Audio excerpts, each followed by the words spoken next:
Support for Carolina Business Review provided by Grant Thornton. Operating in more than 100 countries, our tax, audit, and advisory professionals specialize in helping companies unlock their growth potential. Blue Cross and Blue Shield of South Carolina, where healthcare is changing for the better. Find out how at ahealthysc.tv. And by Sunoco, a global manufacturer of consumer and industrial packaging products and provider of packaging services, with more than 300 operations in 35 countries. Well, we find ourselves asking just a few key questions more and more. Are the issues that vex us politics, or is it policy?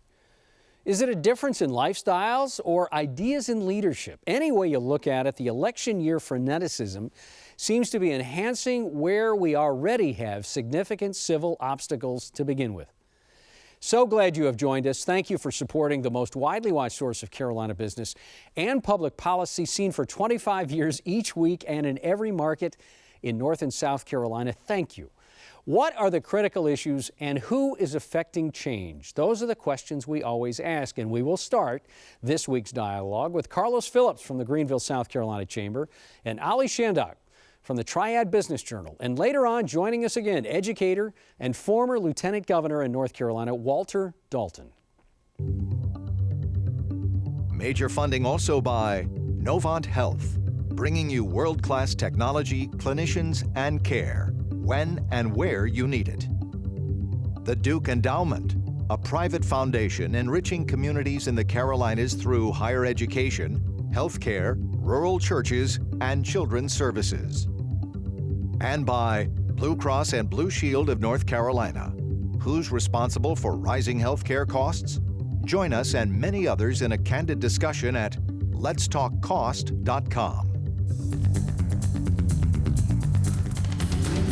On this edition of Carolina Business Review, Ollie Chandock, Market President and Publisher of Triad Business Journal, Carlos Phillips, President of the Greenville Chamber, and special guest Walter Dalton, President of Isothermal Community College.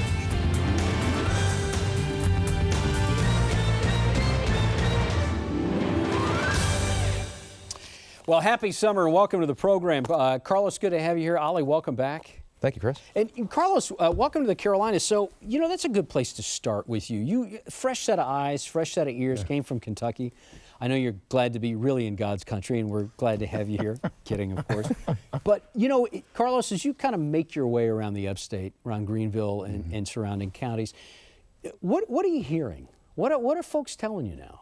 Well, first, thanks for having me on the show today. My first 4 months in Greenville have been phenomenal. The spirit of the citizens of Greenville and the Upstate is truly refreshing. And everyone in the area is excited about the economic and the growth opportunities there in the area. Greenville, if Greenville were a stock, we'd be a strong buy. And the spirit of the people reflects that. So you know, with that kind of success, high-class problems to have, but what are the problems? What do you run up against? The biggest challenge that the business community faces right now, overwhelmingly, is workforce. Workforce and talent.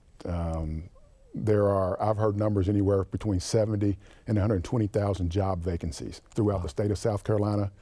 18 to 25,000 of those are in the Upstate area. Clearly, demand for a workforce far exceeds supply right now. So that's the biggest challenge that we're facing. So as the Greenville South Carolina Chamber starts to make priorities for the next 3, 5, 15 years, I'm assuming this whole workforce skills gap is going to be among the list? It is, and certainly for our organization, it's a priority as well. If the business community is saying that's our biggest problem, then the Chamber of Commerce really needs to step up and play a key role in solving that problem. So we are, as we do a battleship turn to reinvent our organization, the Greenville Chamber of Commerce workforce will play quite prominently in those plans in the future. Ollie, when you hear Carlos talking about the challenges in the Upstate and you reflect against the Triad in North Carolina, how does that compare and contrast? In the Triad, we face challenges with a changing economy, I guess. You know, we've been very successful in the past, in the distant past, with manufacturing. That workforce is still there, that talent is still there. The industry itself is changing in that we're focused more on advanced manufacturing and the rise of different industries versus the challenges that Carlos pinpoints on just talent in general. We've got the talent, it's just a shifting list of industries.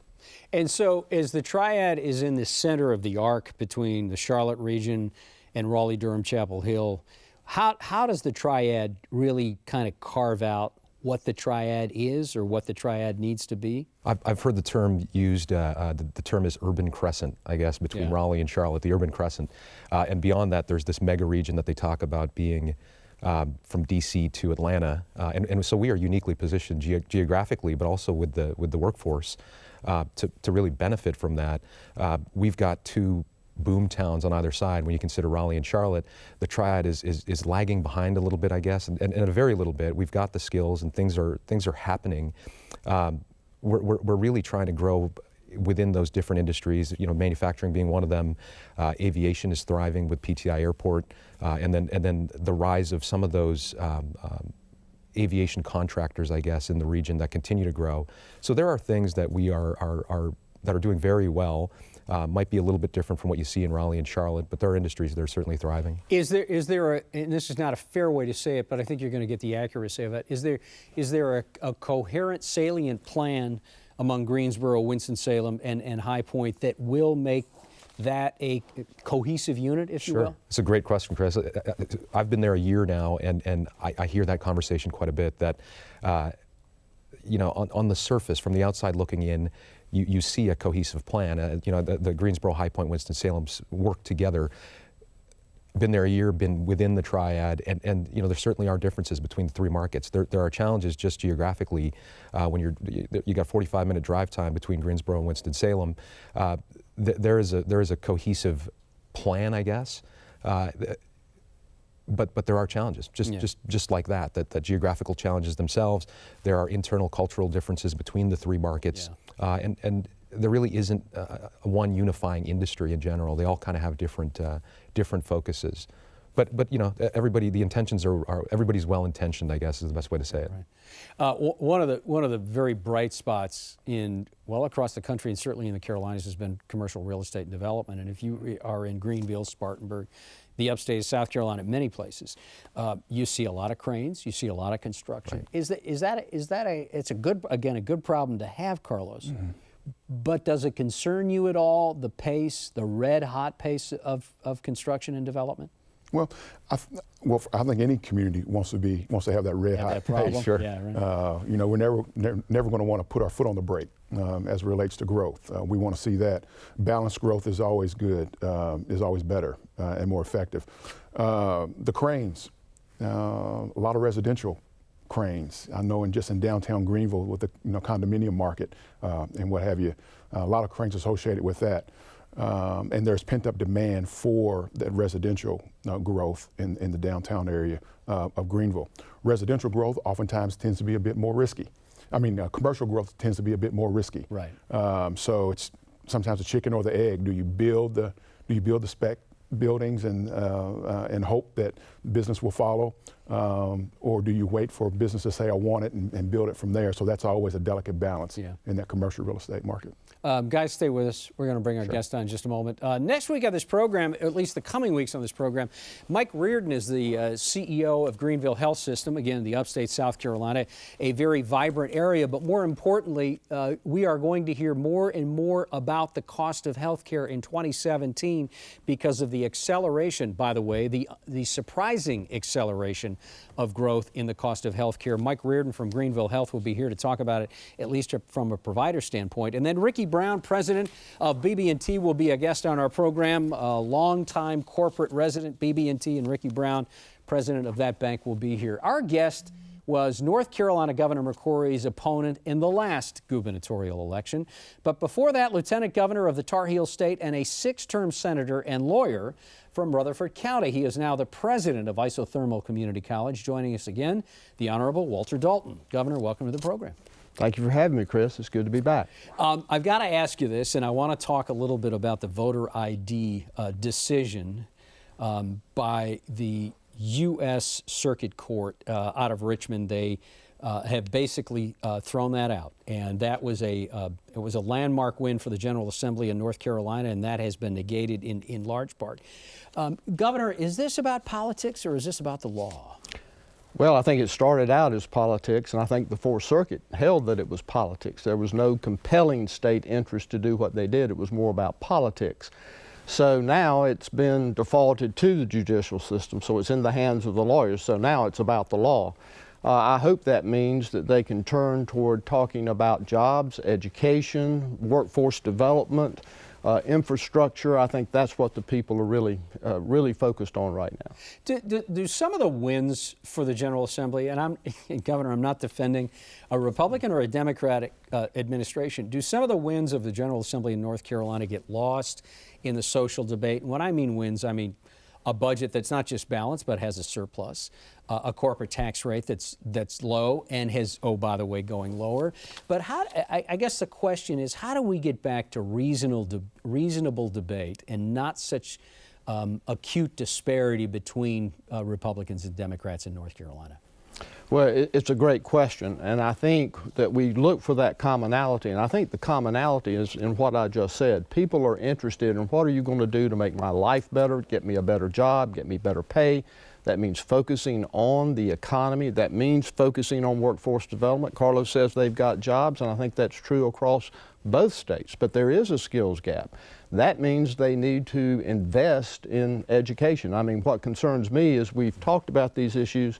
They're in the court, but they left Raleigh. There's a 10th grade program for college success that really has been successful, has increased high school graduation. They left it on the table. It wasn't going to cost anything, but they had to pass some legislation. They left it on the table.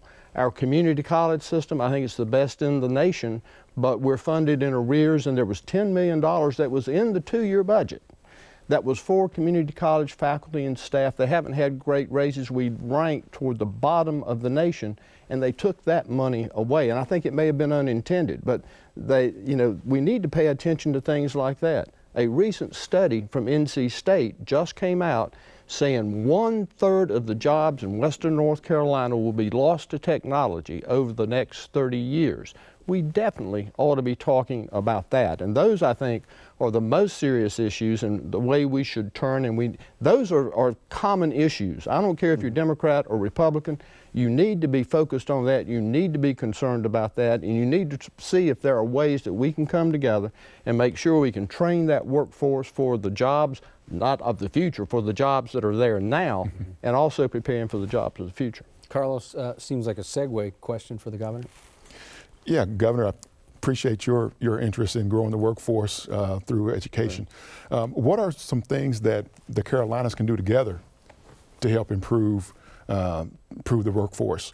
That I-85 corridor is a pretty robust corridor. What can we do together? The I-85 corridor, the Piedmont Crescent corridor, sometimes referred to also as Charlanta, that's the hot button item. I think, collaborate, coordinate. We actually have a collaborative that CPCC and Tony Zeiss, and I hate to see Tony leave, he's done a great job. Several community colleges, counties in South Carolina are involved in that. We do need to work together. We need to look at infrastructure, and if North Carolina's building a 4-lane road over here and South Carolina's building a 4-lane road on this side, we need to make sure that we can connect those and have goods and people moving promptly. If you have to sit on the interstate, it's costing somebody money. Right. But I think we look at those things that are common. The Greenville-Spartanburg area, I'm only 30 miles from that. 42 counties or 43 counties in North Carolina border another state. So we need to look at border strategies, particularly in infrastructure, but also we can coordinate in workforce development. Henry Giles is the president down at Spartanburg Community College. He was really smart and married a Rutherford girl, and I know Henry very well, and we've talked about ways that we would love to work together, but sometimes the different laws get in the way. The legislature, Democrat or Republican, ought to look at ways to breach that gap. So what's the barrier for that? Is it just the political boundary? Some of it is. Some of it is. I know in the Charlotte region, it has 4 counties in South Carolina, but I'm told that oftentimes they don't want to tell everything because South Carolina's trying to land a company and North Carolina's trying to land a company. You've got to develop trust. You have to develop relationships. But I think people of good intentions can come together, and I think we've made some progress. I think we have done some things that where we can work together, but we need to do more of it. So when we talk regions, you have regions within states, but also states can collaborate together. Ollie? So, Governor, I'd like to go back to your work in education. You've spent time on the policy side with really some robust successes, and now you are on the execution side as president of Isothermal Community College. How have you seen how has that translated? What are the results of your work on both sides? I certainly have enjoyed the work on both sides. And I guess on the operational side, my frustration is with the legislature. Okay. I have found out one frustration I have, we talk about we need to be innovative. The way we fund things in North Carolina for community colleges hinders us in that way because we're funded in arrears. K-12 is funded in real time. The universities are funded in real time. But the community college, which has to be so nimble and interface with workforce development quickly. If a new company comes in, we've got to come up with programs to address that. Sure. If other programs are coming on educationally, we have to be the first in line to be there. But when we have to come up with the money, if we bring the students in, we don't get the money till next year. So I look under the seats of the couch and I look everywhere for that money to fund a new program. I was talking to Carlos about our equine industry now in our areas, brand new.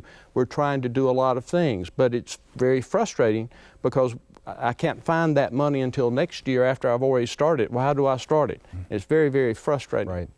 You know, you think you underplay the equine a little bit, and a lot of people think of Equestrian Center and they think of Tryon, North Carolina.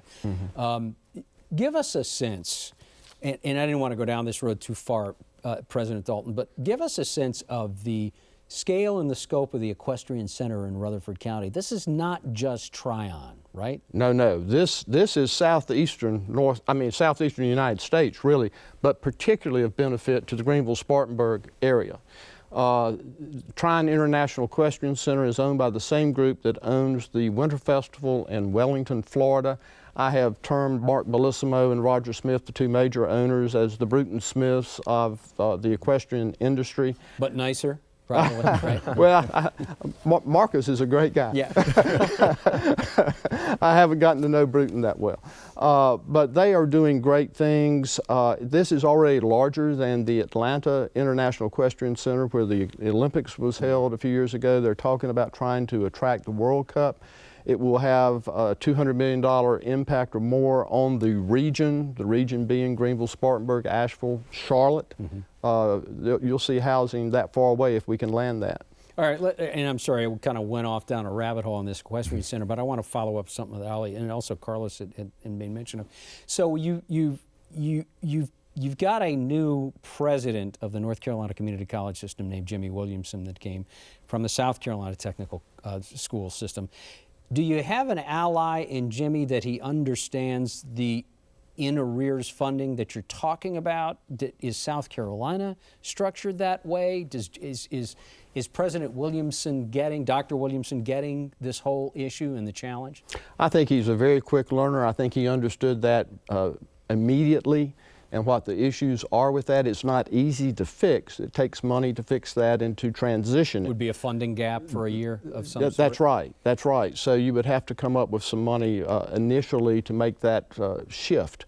But I think he fully understands that. I think he's new eyes on our system. I think he understands the need for border strategies is what we were talking about a while ago. I think my understanding is South Carolina is funded differently and funded more out of strictly tuition receipts than any type of FTE, full-time equivalent funding out of the state. So it's a little bit of a different model for him, but he's a quick learner, and I think we're looking forward to working with him and hopefully working together with our K-12 partners and our university partners, we can continue to move North Carolina forward and be ready for all the changes we're seeing in technology. And again, I go back to that NC State study.